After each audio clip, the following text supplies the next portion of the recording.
Hello everybody and welcome to another episode of Clixin It. I, like always, am your host, Adam. So, I want to talk to you about something. Right here. Who here remembers what this was? This, back in Golden Age, probably, oh boy, I want to say 8-10 years ago, these were called feat cards. Now, feat cards were a very unique part of the game where you got these in a booster, or sometimes you could win them, or they came in like specialty boosters, like six-person boosters. Like there was one, let me find it, from the 2099 set called Nano Armor. But these guys, I'll hold this one up, this one's got some cool art on it. But these guys, you could put on characters, and they'd give you certain powers, or certain abilities, kind of like what objects do. So for instance, this guy, Nano Armor, all you had to have was the prerequisite of having the starburst symbol, and it says choose a character, which you put this on for 6 points. This character ignores damage dealt by objects, as well as all modifiers to damage dealt to or taken by this character due to objects. So basically, you ignore damage when you were attacked by objects with this card. Another one I was holding up before, Coordination. This guy was 6 points. This guy came from the Origins set. And this was, all you had to do was have a team symbol. Lines of fire to and from the character are not blocked by characters with the same team ability. So if you had the same team ability, nothing blocked you. So there were a lot of these cards in here. In fact, I'm going to hold up the big stack that I have right here.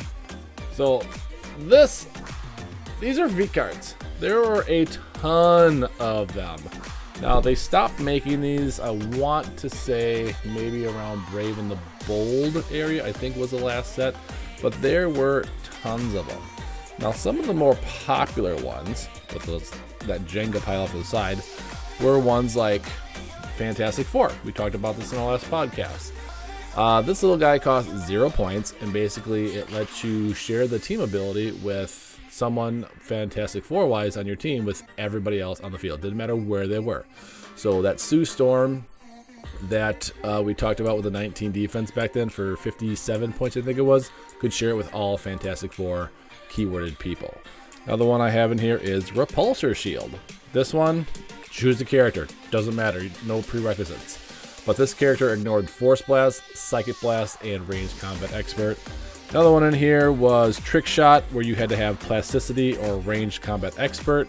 Cost 20 points, but it basically lets you shoot through hindering and ignore stealth for people. But that was a pretty pricey one. Another one, Thunderbolts. This was a great one.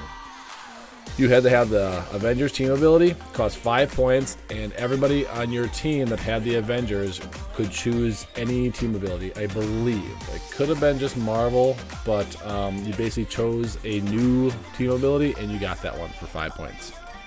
Another one, Armor Piercing, which is pretty much today's Precision Strike. Choose a character, it was 10 points. Damage dealt by this character may not be reduced below 1.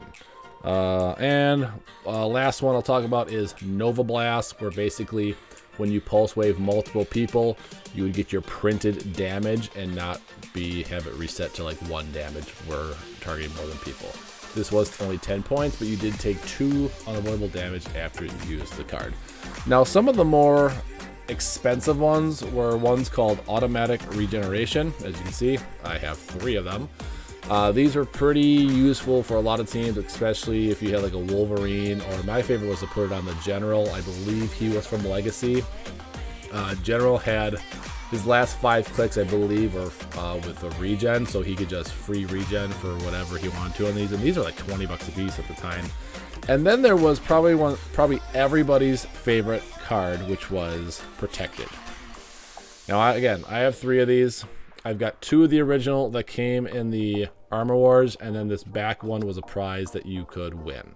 So it's just got a little cover art with, I believe that's Wolverine and Angel on it.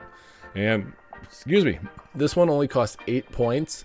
And basically, if you took damage, you could give a token to your character and ignore all the damage that was taken. But it was a one-time use card, so let's say you were taking 5 damage from somebody because they outwitted your impervious.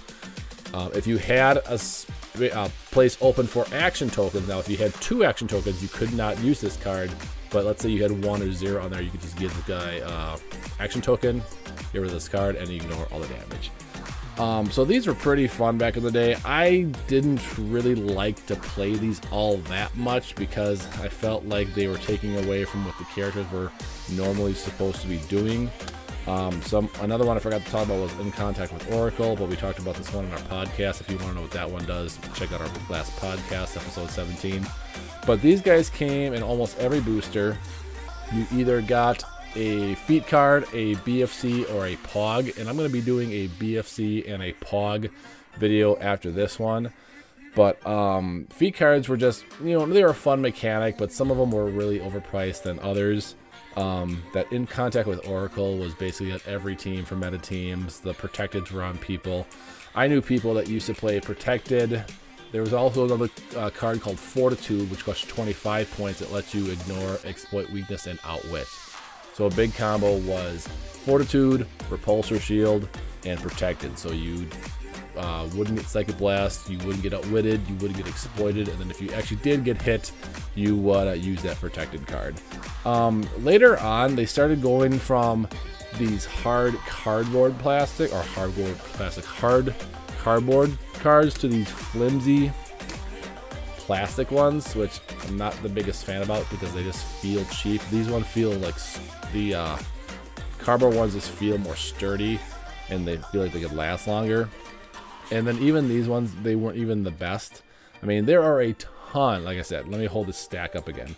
There are a ton of different feat cards out there. I mean, there might be a few doubles in here, but there's not many of them because there really weren't that many you wanted doubles of except for Protected and Armor Piercing and auto regen, stuff like that.